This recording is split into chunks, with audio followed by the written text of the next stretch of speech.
Sense and Sensibility by Jane Austen, Chapter 3.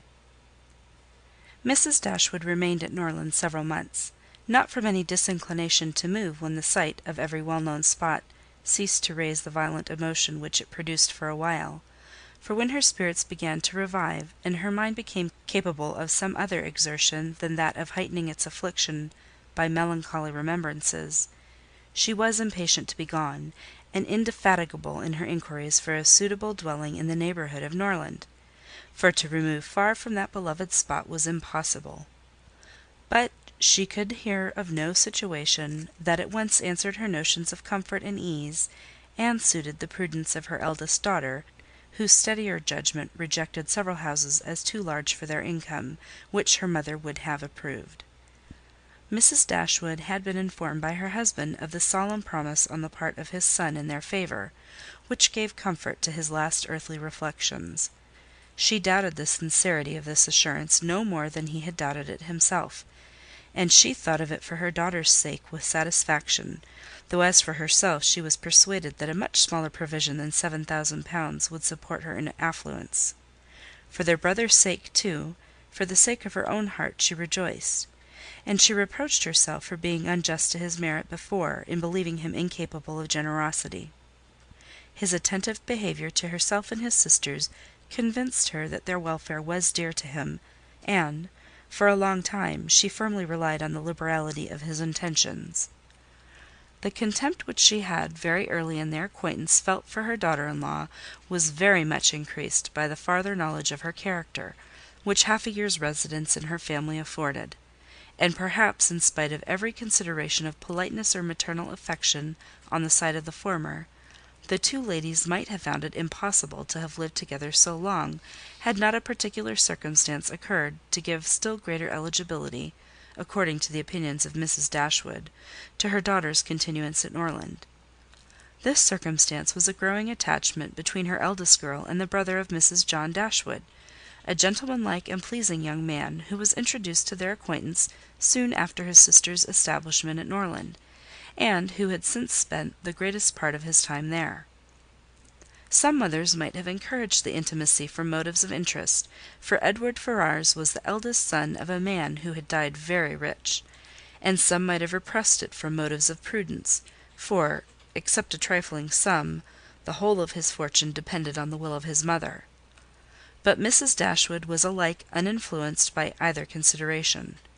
It was enough for her that he appeared to be amiable, that he loved her daughter, and that Elinor returned the partiality. It was contrary to every doctrine of hers that difference of fortune should keep any couple asunder who were attracted by resemblance of disposition, and that Elinor's merit should not be acknowledged by every one who knew her was to her comprehension impossible. Edward Ferrars was not recommended to their good opinion by any peculiar graces of person or address. He was not handsome, and his manners required intimacy to make them pleasing. He was too diffident to do justice to himself, but when his natural shyness was overcome, his behaviour gave every indication of an open, affectionate heart. His understanding was good, and his education had given it solid improvement. But he was neither fitted by abilities nor disposition to answer the wishes of his mother and sister, who longed to see him distinguished as they hardly knew what. They wanted him to make a fine figure in the world in some manner or other. His mother wished to interest him in political concerns, to get him into Parliament, or to see him connected with some of the great men of the day. Mrs. John Dashwood wished it likewise, but in the meanwhile, till one of these superior blessings could be attained, it would have quieted her ambition to see him driving a barouche. But Edward had no turn for great men or barouches. All his wishes centred in domestic comfort and the quiet of private life.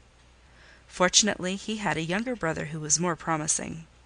Edward had been staying several weeks in the house before he engaged much of Mrs. Dashwood's attention, for she was at that time in such affliction as rendered her careless of surrounding objects. She saw only that he was quiet and unobtrusive, and she liked him for it. He did not disturb the wretchedness of her mind by ill-timed conversation. She was first called to observe and approve him farther by a reflection which Elinor chanced one day to make on the difference between him and his sister. It was a contrast which recommended him most forcibly to her mother. "It is enough," said she, "to say that he is unlike Fanny, is enough. It implies everything amiable. I love him already." "I think you will like him," said Elinor, "when you know more of him." "Like him!" replied her mother, with a smile. "I can feel no sentiment of approbation inferior to love." "You may esteem him." "I have never yet known what it was to separate esteem and love." Mrs. Dashwood now took pains to get acquainted with him. Her manners were attaching, and soon banished his reserve. She speedily comprehended all his merits. The persuasion of his regard for Elinor perhaps assisted her penetration, but she really felt assured of his worth; and even that quietness of manner which militated against all her established ideas of what a young man's address ought to be, was no longer uninteresting when she knew his heart to be warm and his temper affectionate. No sooner did she perceive any symptom of love in his behaviour to Elinor, than she considered their serious attachment as certain, and looked forward to their marriage as rapidly approaching. "In a few months, my dear Marianne," said she, "Elinor will in all probability be settled for life. We shall miss her, but she will be happy." "Oh, mamma! how shall we do without her?" "My love, it will be scarcely a separation. We shall live within a few miles of each other, and shall meet every day of our lives. You will gain a brother, a real affectionate brother. I have the highest opinion in the world of Edward's heart. But you look grave, Marianne. Do you disapprove your sister's choice?" "Perhaps," said Marianne, "I may consider it with some surprise. Edward is very amiable, and I love him tenderly. But yet he is not the kind of young man. There is something wanting. His figure is not striking. It has none of that grace which I should expect in the man who could seriously attach my sister. His eyes want all that spirit, that fire, which at once announce virtue and intelligence. And besides all this, I am afraid, mamma, he has no real taste. Music seems scarcely to attract him, and though he admires Elinor's drawings very much, it is not the admiration of a person who can understand their worth. It is evident, in spite of his frequent attention to her while she draws, that in fact he knows nothing of the matter. He admires as a lover, not as a connoisseur. To satisfy me, those characters must be united. I could not be happy with a man whose taste did not in every point coincide with my own. He must enter into all feelings. The same books, the same music, must charm us both. Oh, mamma, how spiritless, how tame was Edward's manner in reading to us last night! I felt for my sister most severely. Yet she bore it with so much composure, she seemed scarcely to notice. I could hardly keep my seat. To hear those beautiful lines, which have frequently almost driven me wild, pronounced with such impenetrable calmness, such dreadful indifference!"